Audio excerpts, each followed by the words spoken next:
This cool new study illustrates very well what is really important to build muscle and what is not. The researchers had a group of trained lifters train one of their arms with traditional sets and the other arm with drop sets. Both groups used 8 to 12 RM loads and 3-minute rest intervals. The traditional group did 4 sets of biceps preacher curls and 2 sets of lat pull-downs to failure. The drop set group did 2 sets of biceps preacher curls and 1 set of lat pull-downs, so half the volume, but they did it with multiple 8% weight drop sets after reaching a 20% velocity loss. And in pilot testing, the researchers found that this resulted in them doing the same number of total repetitions on average every session, but staying within 0 to 2 reps in reserve, so very close to failure, throughout all of their drop sets. So which arm do you think built the most muscle mass? If you go by models like the effective reps model, you would expect that the drop set arm built more muscle because they spent more time close to failure. They had the advantage of higher density as well. So if you go by a density model, then you would see that they have higher training density and in general a harder workout closer to failure in a more condensed amount of time. However, if you go by something like the Henselman's hypertrophy model, which you might know as a long-term viewer, you would see that the total training tonnage of the drop set arm was lower. They did the same number of repetitions, but with a lower average load, because every drop set, of course, reduced the weight. So same total number of repetitions with a lower average load means less tension per repetition on average, because tension, roughly speaking, we can simplify to the weight on the bar. And the time under tension should be similar because it was the same number of total repetitions. So if you have same time under tension and less total tension, you would expect, based on that model, that the drop set arm would have less muscle growth. Indeed, after 10 weeks, there was significantly less elbow flexor muscle hypertrophy, as per ultrasound, in the drop-setted arms. The difference was small, however, and this makes sense because the difference in total training tonnage was also small. So this study, which is still in preprint by the way, is a nice illustration that what really matters for muscle hypertrophy is very much time multiplied by time under tension. You can think of this, for the mathematically inclined, as the integral of time under tension. By the way, check this out.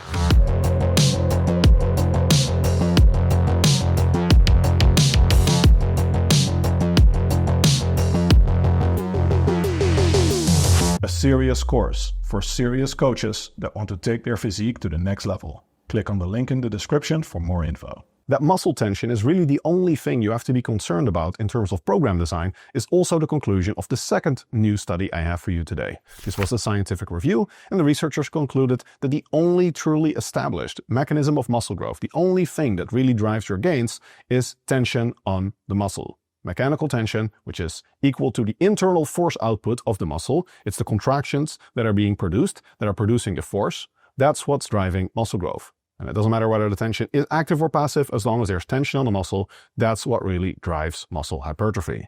This simple focus on muscle tension stands in contrast to many influencers that still promote a great degree of emphasis on things like cell swelling, the pump, or metabolic stress. Yet the researchers concluded, while cell swelling and the pump may feel satisfying, neither process affects long-term muscular adaptations.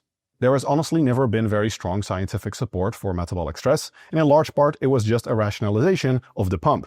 I've lived in over 50 countries as a digital nomad, and one thing I've observed is that the bros in every country train the same way. And I think it makes a lot of sense because they train based on intuition. If you go to the gym and you do not have exercise science to support what you should do, what is it that you really focus on? Well, it's what you feel.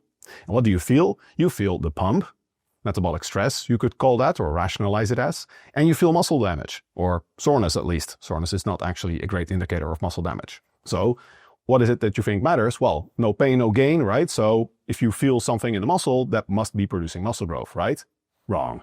These are just feelings, and exercise science has quite conclusively demonstrated that these things are just not that important. At best, they are a proxy for what really matters, which is muscle tension. The researchers also concluded that the only type of muscle growth you need to be concerned about is muscle hypertrophy, and specifically myofibrillar muscle hypertrophy, the actual contractile tissue getting bigger. Sarcoplasmic hypertrophy does occur, but it occurs alongside with myofibrillar growth, meaning that the sarcoplasm and all the other stuff in the muscle basically grows along for the ride, and there is no specific type of training like high reps or low rest intervals or anything like that that you can specifically use to target sarcoplasmic muscle hypertrophy. Again, it just comes down to tension. Tension makes the muscle bigger, and the muscle grows in proportion. All the compartments grow roughly proportionately. Related to this, another new review also concluded that hyperplasia, which is formation of new muscle fibers or new muscle cells rather than making existing muscle cells larger, basically does not occur in humans. While some earlier research in animals suggested it might be possible, the meta-analysis concluded that, on average, in the studies that we have in the literature in humans, we don't see an increase in the number of muscle fibers. I would note, however, that it is notoriously difficult to count all the muscle fibers in a human, especially if they're still alive, so these findings should be taken with a little bit of grain of salt, but there is really no support that hyperplasia is possible, and certainly no support that we can target it with any type of specific training. So I hope this helps simplify your training program design, because the only things you really need to be concerned about is exposing the muscle to enough tension and enough time under tension. I explore the implications of this for your repetition tempo, rest intervals, training frequency, and other things in this video. Check that out if you haven't yet. And if you have and you want a true deep dive into everything that really matters for muscle hypertrophy, fat loss, strength development, and anything a serious lifter should be interested in, then check out the Henselmans PT course. The link is in the description, and it will teach you absolutely everything you need to know to take your physique to the next level. Ciao, ciao.